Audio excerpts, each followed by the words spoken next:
Argentina বলতে এটা বিতর্ক টিমে এখন বর্তমানে এটা সবাই আমি না আমাকে বলে অন্য কাউকে বলেন এটা বিতর্ক টিম হয়ে গেছে একতরফায় খেলা হয়ে গেছে আর্জেন্টিনা বলেন বা ব্রাজিল বলেন বাংলাদেশে এরপর হচ্ছে জার্মান তিনজনের সমর্থক সবচেয়ে বড় বেশি যেহেতু ব্রাজিল বাদ হয়ে গেছে গা জার্মানও বাদ হয়ে গেছে গা আর ফেভারিট একটা দল হয়েছে যে আর্জেন্টিনা যে আর্জেন্টিনার সাথে যে একটা খেলা হচ্ছে মিশরে যে একটা গোল নিয়ে বিতর্ক সেটা অবশ্যই মনে করেন আপনার রেফারি আর্জেন্টিনার পক্ষে ছিল তো এটা ফিফা মনে করেন যে এটা একতরফা খেলা আর্জেন্টিনার পক্ষে টানা হয়েছে হ্যাঁ যেমন একটা যুক্তরাষ্ট্রের একটা খেলা প্লেয়ার লাল কার্ড খাইছে ওই লাল কার্ডটা মনে করেন একটা ডোনাল্ড ট্রাম্পের ফোন কলে উঠে নিয়ে গেছে তাহলে আপনি বলেন আর্জেন্টিনা এই পর্যন্ত তিনটা বিশ্বকাপ সবগুলো মনে করেন বিতর্ক এটা শেষ পর্যন্ত একটা বিতর্ক তো এই পর্যন্ত আমরা আশা করি আসলে আর্জেন্টিনার খেলা আগে যেটা ভালো লাগতো এখন আপাতত এটা ভালো লাগতেছে না আমাদের উঠে দাঁড়াতে হবে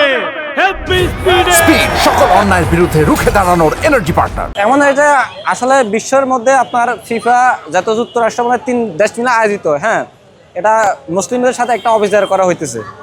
হ্যাঁ এতটুকু আমরা জানি এটা আমরা তীব্র নিন্দা জানাই না এটা আর্জেন্টিনা বলতে এটা বিতর্ক টিমে এখন বর্তমানে এটা সবাই আমি না আমাকে বলে অন্য কাউকে বলেন এটা বিতর্ক টিম হয়ে গেছে একতরফায় খেলা হয়ে গেছে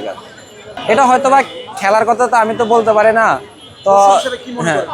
যে সবচেয়ে বেশি ভালো খেলবে সে জিতবে আর যদি ফিফা যদি একতরফা যদি মনে করেন যে আর্জেন্টিনার পক্ষে যদি যায় হ্যাঁ তাহলে তো আর এখানে আমার কি বলার আছে ফ্রান্স এখানে আপনার মনে হয় একটু ফর্মে আছে আর্জেন্টিনা ফর্মে আছে হ্যাঁ যেহেতু ফ্রান্স আপনার মনে করেন 2বারের চ্যাম্পিয়ন এরপরে আপনার আর্জেন্টিনা 3বারের চ্যাম্পিয়ন হ্যাঁ গতবার মনে করেন আর্জেন্টিনা বনাম ফ্রান্স খেলা হয়েছে হ্যাঁ খেলাটা হাড্ডাহাড্ডি ম্যাচ হয়েছে হয়তো এবারও আমরা হয়তো আশা করবো যে বাংলাদেশের দর্শক হিসাবে ফ্রান্স আর আর্জেন্টিনা যদি ফাইনাল যদি খেলে ভালো হবে তবে এটা তো আসলে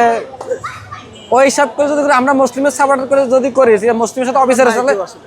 ফ্রান্সের হাতে ওটা উচিত